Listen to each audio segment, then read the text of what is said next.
All right, let's have a look at theta exercise 17.06. I'm moving on to question 3 now, and I'm going to solve it in two ways. I noticed, by the way, I looked at the answer just to make sure I actually got it right, and it reminds you, you've got to do it to 2dp. So, of course, I didn't do that. From now on, I'll be doing the answers to 2 decimal places to make sure we're compatible with what they're looking for. All right, so the first thing we could do is we could just say simply take this expression, complete the square of that expression, then make it equal to 0 and solve for it. Well, let's just do that, just for a bit of fun. And this time I've chosen this one because the b term is a negative term. I thought that was going to be a bit interesting. Okay, so let's just take that expression. So I've got x squared minus 6x.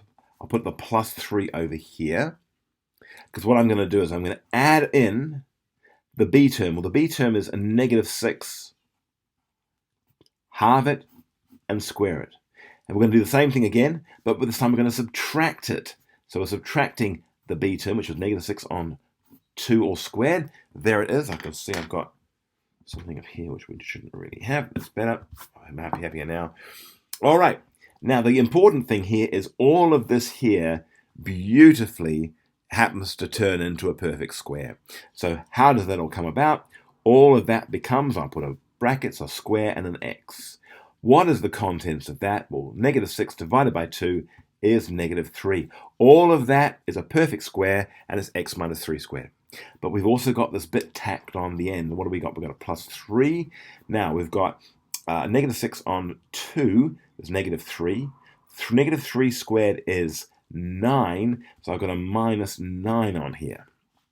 Nice.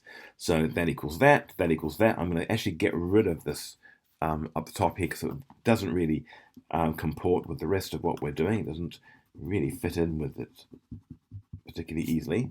All right, so let's keep going now. What is it? Oh, that's negative 6. So x minus 3 all squared minus 6. That's our completed square. So now we've completed the square. Now let's solve. So I'll put now, let's solve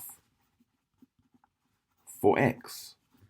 So we're going to go x minus 3 all squared minus 6 is equal to 0. By the way, if you were asked to solve this, or sorry, I beg your pardon, solve this, I wouldn't do all of this then solve.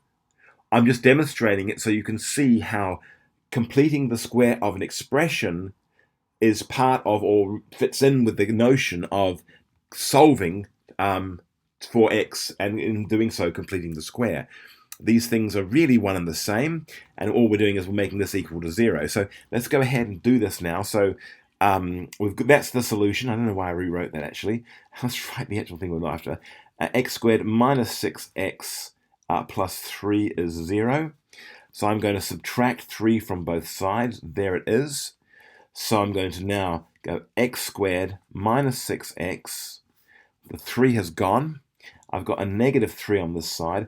I'm going to add negative 6 on 2 and square it. And because it's going on the other side now, and it would have to be, the whole thing has to still be neutral, I'm going to add it to both sides. If I add something to both sides, I haven't changed anything. So I'm going to add this to negative 6 on 2 all squared. There we are. All right, so remember, this bit here is the completed square, and it automatically comes to an x, a square, and the value of this bit here is in fact a negative 3. There it is. There's my completed square of this expression. Equals, so we've got a negative 3, and now we've got, this is going to be a positive 9, because negative 6 divided by 2 is negative 3, squared is plus 9. There it is. So now let's see where we land. We've got an x minus 3 all squared is equal to, and this bit here now is going to be a 6, sorry, not a negative 6, because a negative 3 and 9 is a 6. Let's go ahead. I'm going to find the square root of this side, square root of this side. Of course, this now has to be plus or minus to make that true. Square root of a square leaves me with x minus 3 is equal to plus or minus root 6. I'm going to add the 3 to both sides, add the 3 to both sides, and we're left with an x is equal to 3 plus or minus root 6. And let's in fact go ahead and see what that comes to as a decimal. We're going to have two solutions, so let's just find those now. So one solution is going to be 3 plus root 6, and the other is going to be 3 minus root 6. Well, let's see what that is. 3 plus root 6, so just go straight here and go 3 plus root 6. And I get 5 and it's to 2dp, so this is going to be 5.45. Yeah, so equals 5.45, or, and the other one was 3 minus,